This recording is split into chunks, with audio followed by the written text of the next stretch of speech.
हे आहे Marathwada news network आणि आपण पाहत आहात मराठवाडा न्यूज।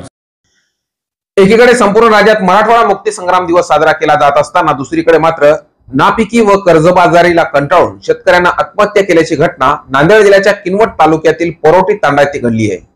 बघूया मराठवाडा न्यूजची एक विशेष रिपोर्ट।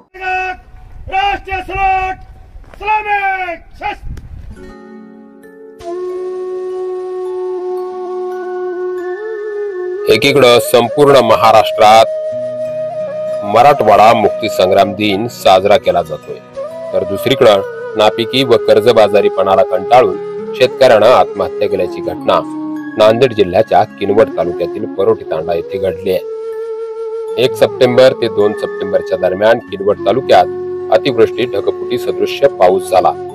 परोटी तांडा येथील शेतकरी जयराम सकाराम राठोड शेत सर्वे नंबर 112 मधील पिकासह शेती खरडून गेल्यानं हा शेतकरी हवालदिल झाला। यावर्षी तरी चांगले पिकेल आणि उत्पादनात वाढ होईल, घेतलेल्या बँकेच्या कर्जाचा बोजा फेडता येईल या आशेनं तो जगत होता। मात्र सप्टेंबरच्या सुरुवातीला झालेल्या अतिवृष्टी आणि ढगफुटी सदृश्य पावसामुळे शेतातील पिकासह शेतजमीनही खरडली गेली। आता पीक कर्ज फेडावं कसं असं म्हणत निराशाजनक परिस्थितीत तो सतत राहायचा।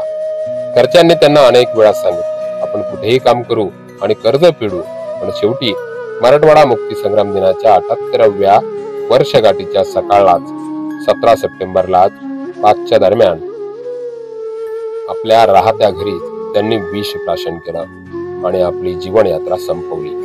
विष प्राशन केल्यानं त्यांच्या घरच्यांना लक्षात आलं आणि त्यांच्या नातेवाईकांनी वाचवण्यासाठी इस्लामपूर येथील प्राथमिक आरोग्य केंद्रात आणलं।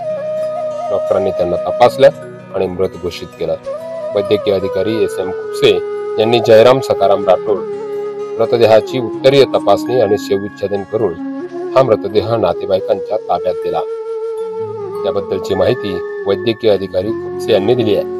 मात्र बळीराजाचा जर बळी जात असेल तर हे राज्य खरंच बळीचं आहे का, असाच प्रश्न या ठिकाणी भेडसावतोय।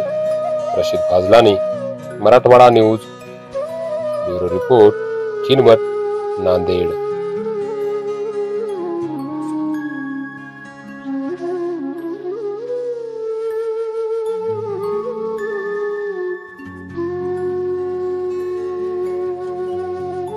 न्यूजला सबस्क्राइब करा, लाईक करा, शेअर करा, बेल आयकॉनला क्लिक करा।